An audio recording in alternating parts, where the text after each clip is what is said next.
Hello दोस्तों, आप सभी लोगों का बहुत-बहुत स्वागत है, अभिनंदन है। आज 19 दिसंबर है और 19 दिसंबर के आरआरबी ग्रुप डी का पहला शिफ्ट का एग्ज़ाम खत्म हो चुका है।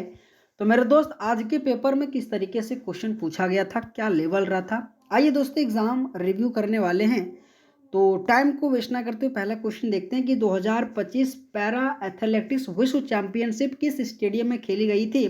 क्वेश्चन दोस्त बहुत इंपॉर्टेंट है और स्पोर्ट्स करंट अफेयर से 2 से 3 क्वेश्चन आपके हर एक शिफ्ट में पूछा जा रहा है, तो याद रखिएगा। जवाहरलाल नेहरू स्टेडियम जो कि नई दिल्ली में स्थित है और वहीं पे 2025 में पैरा एथलेटिक्स विश्व चैंपियनशिप जो कि खेला गया था, जो याद रखिएगा। अगला क्वेश्चन पुनः करंट अफेयर से पूछा गया था कि खेलो इंडिया यूथ गेम्स 2025 का उद्घाटन कहाँ पे हुआ था?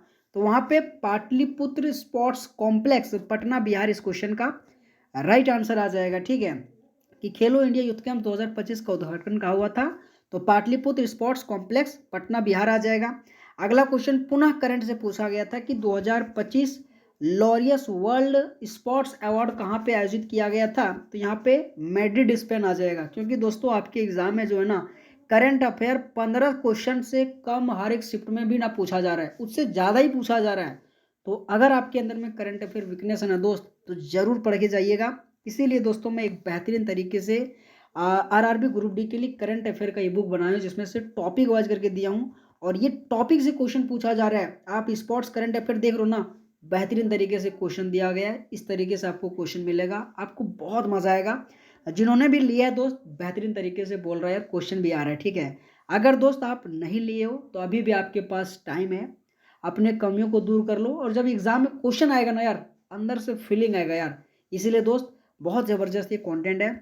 इसी के साथ स्टैटिक जीके का भी बनाया गया, बहुत ज़बरदस्त है, जिसमें से फिजिक्स, केमिस्ट्री, बायोलॉजी का भी क्वेश्चन दिया, जिसमें से आपके रोग हो, विटामिन हो, फुल फॉर्म हो, पुस्तक लेखक से भी क्वेश्चन पूछा जा रहा है। तो अगर आप दोनों लेना चाहते हैं तो मात्र 51 रुपये लगेगा। मैं चाहता हूँ ले लो दोस्त, एग्जाम में बेहतर स्कोर अगर हो जाएगा ना दोस्त, सब आपके ख़त्म हो जाएगा यार जब सिलेक्शन हो जाएगा। ठीक है, तो दोस्त अगर मैं कहूँ किस तरीके से बनाया गया, तो बाइलिंगुअल फॉर्मेट है, आपको बहुत मज़ा आएगा, चाहे आप हिंदी हो इंग्लिश हो।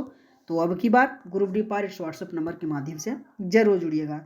अगला क्वेश्चन पूछा गया था कि पाचन में जीभ का क्या कार्य होता है? तो भोजन को लार के साथ मिलाना और निगलने में जो सहायता होता है ना, एक प्रकार से पाचन में जीभ का कार्य होता है, जो क्वेश्चन आपके एग्जाम में पूछा गया था। अगला क्वेश्चन है कि सोडियम का रासायनिक प्रतीक क्या है? तो वहाँ पे Na आ जाएगा। अगर आपने दोस्तों बहुत लोगों ने भी कहा था कि आवर्त सारणी से आपके एग्जाम में क्वेश्चन नहीं पूछा जाएगा, लेकिन दोस्तों जब से मैं एग्जाम एनालिसिस करा रहा हूँ ना, लगभग लगभग सीटों में दोस्तों आवर्त सारणी से क्वेश्चन देखने को मिल रहा है। तो दोस्त आपको आवर्त सारणी भी पढ़ के जाना पड़ेगा। ठीक है, अगला क्वेश्चन है कि अप्रैल 2025 में उड़ीसा के किस संरक्षित क्षेत्र को भाग को 107वां राष्ट्रीय उद्यान घोषित किया गया था? अगर मैं 107वां राष्ट्रीय उद्यान की बात करूँ ना, तो वहाँ पे सिमलीपाल राष्ट्रीय उद्यान आ जाएगा, जो आपके कहाँ पे स्थित है? तो उड़ीसा में स्थित है और करंट से बहुत ज़्यादा क्वेश्चन पूछा जा रहा है। तो करंट आपको दोस्तों बहुत स्ट्रॉन्ग करना होगा, क्योंकि क्वेश्चन बहुत ज़्यादा पूछा जा रहा है। बाकी बात दोस्तों, अगर आप सबको क्लास अच्छा लग रहा होगा ना यार, तो प्लीज़ यार एक बार सब्सक्राइब जरूर करना। ठीक है, बाकी बात कुछ और भी क्वेश्चन में ऐड किया हूँ। ठीक है, अगला क्वेश्चन है कि 21 जून 2025 को 11वें अंतर्राष्ट्रीय योग दिवस के मुख्य दिवस कार्यक्रम के नेतृत्व प्रधानमंत्री मोदी ने कहाँ पे किया था? तो वहाँ पे विशाखापट्टनम, आंध्र प्रदेश आ जाएगा। ठीक है, कुछ क्वेश्चन दोस्त मैं ऐड किया हूँ जो कि आपको रिवीजन करना है, क्योंकि क्वेश्चन बहुत इंपॉर्टेंट है। ठीक है, अगर मैं 11वां अंतर्राष्ट्रीय योग दिवस की बात करूँ, तो मुख्य राष्ट्रीय कार्यक्रम का नेतृत्व प्रधानमंत्री ने कहाँ किया था?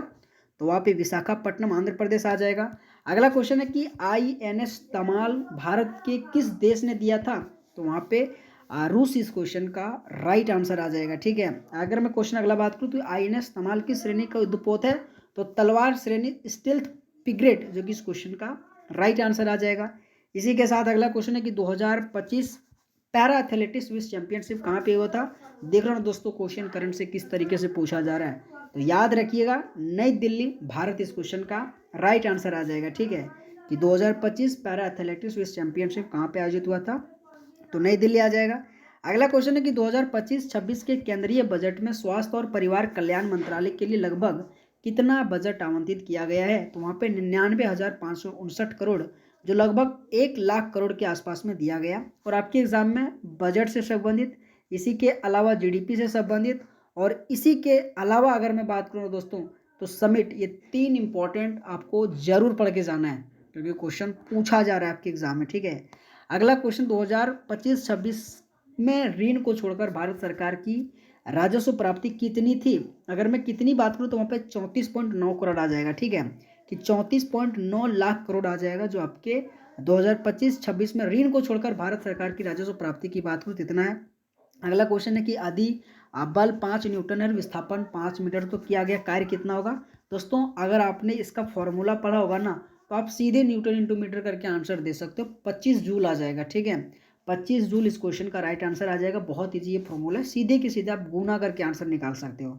अगला क्वेश्चन है कि स्थितिज ऊर्जा के बारे में कौन सा कथन सही है। देखो आपके साइन से दोस्तों मैं आपको कुछ बता रहा हूँ, जैसे कि सबसे पहले आवर्त सारणी और इसी के साथ आपको दोस्तों उत्तल दर्पण अवतल दर्पण से संबंधित कहाँ प्रतिबिंब बनता है, इसी के साथ न्यूटन के नियम से संबंधित, इसी के साथ फ्लेमिंग के नियम से संबंधित, और इसी के साथ दोस्तों जितने भी गतिज ऊर्जा हो, स्थितिज ऊर्जा हो, अगर मैं कहूँ इसी के आगे दोस्तों अगर मैं तो वहाँ पे पीएच मान से संबंधित, इतना अगर आप टॉपिक साइंस से पढ़ के जा रहे हो ना तो दोस्त क्वेश्चन पूछा जाएगा। अगर मैं बायोलॉजी से संबंधित बात करूँ तो वहाँ पे दोस्तों मेंडल से संबंधित क्वेश्चन पूछा जा रहा है ना, बहुत इंपॉर्टेंट है। मेंडल से लगभग 1 2 3 शिफ्ट छोड़ छोड़ के क्वेश्चन पूछा जा रहा है, तो जरूर पढ़ के जाइएगा, ठीक है। लेकिन अगर मैं स्थितिज ऊर्जा के बारे में अगर कहूँ ना दोस्तों तो वहाँ पे यहाँ पे आंसर आ जाएगी कौन सा कथन सही, तो इसका मान पृथ्वी की सतह पर शून्य माना जाता है। बहुत इंपॉर्टेंट क्वेश्चन है। अगला क्वेश्चन है कि तंत्रिका तंत्र किन भागों से मिलकर बनता है, तो वहाँ पे मस्तिष्क और मेरुरज्जु इस क्वेश्चन का राइट आंसर आ जाएगा, ठीक है, मस्तिष्क और मेरुरज्जु इस क्वेश्चन का राइट आंसर आ जाएगा। अगला क्वेश्चन है कि मेढक लार्वा अवस्था में वयस्क किस प्रक्रिया द्वारा बनती है, तो यहाँ पे कायंत्रण इस क्वेश्चन का राइट आंसर आ जाएगा कि मेढक लार्वा अवस्था से वयस्क किस प्रकार बनती है, तो वहाँ पे कायंत्रण इस क्वेश्चन का राइट आंसर आ जाएगा। अगला क्वेश्चन है कि फ्यूज को घरेलू विद्युत परिपथ से कौन जोड़ता है, तो यहाँ पे श्रेणी क्रम इस क्वेश्चन का राइट आंसर आ जाएगा, ठीक है, कि फ्यूज को घरेलू विद्युत परिपथ से कौन जोड़ता है, तो यहाँ पे श्रेणी क्रम आ जाएगा। अगला क्वेश्चन है कि प्लास्टर ऑफ पेरिस का रासायनिक सूत्र क्या है, तो CaSO4 × ½ H2O, क्योंकि आपके एग्जाम में केमिस्ट्री से संबंधित चाहे प्लास्टर ऑफ पेरिस हो, धवन सोडा हो, बेकिंग सोडा हो, आपके जितने भी दोस्तों सूत्र से संबंधित है ना क्वेश्चन पूछा जा रहा है, तो जरूर याद रखी जाइएगा, ठीक है। अगला क्वेश्चन है कि पृथ्वी सूर्य के चारों ओर किस कारण से प्रकीर्णन करती है, तो सूर्य का जो गुरुत्वाकर्षण बल है ना और पृथ्वी का जो अग्रवेग है ना, इन्हीं के कारण से परिक्रमा करता है, जो आप सब लोगों को ध्यान देना है। मैं जितने भी पॉइंट आप सबको कहाँ हूँ ना जरूर दोस्त नोट करके आप पढ़ के जाइएगा, आपके एग्जाम में क्वेश्चन पूछा जाएगा अगर आप मेरे बात को लेते हो तो, नहीं तो कोई बात नहीं, ठीक है। बाकी बात दोस्तों ये कंटेंट बहुत ज़बरदस्त है, अगर आपके अंदर में वीकनेस है करंट अफेयर्स है तो आप ई बुक ले सकते हो, आपके लिए बेहतर तरीके से बनाया गया। आप इस व्हाट्सअप नंबर के माध्यम से जुड़ सकते हैं। बहुत साथीगण जिन्होंने लिया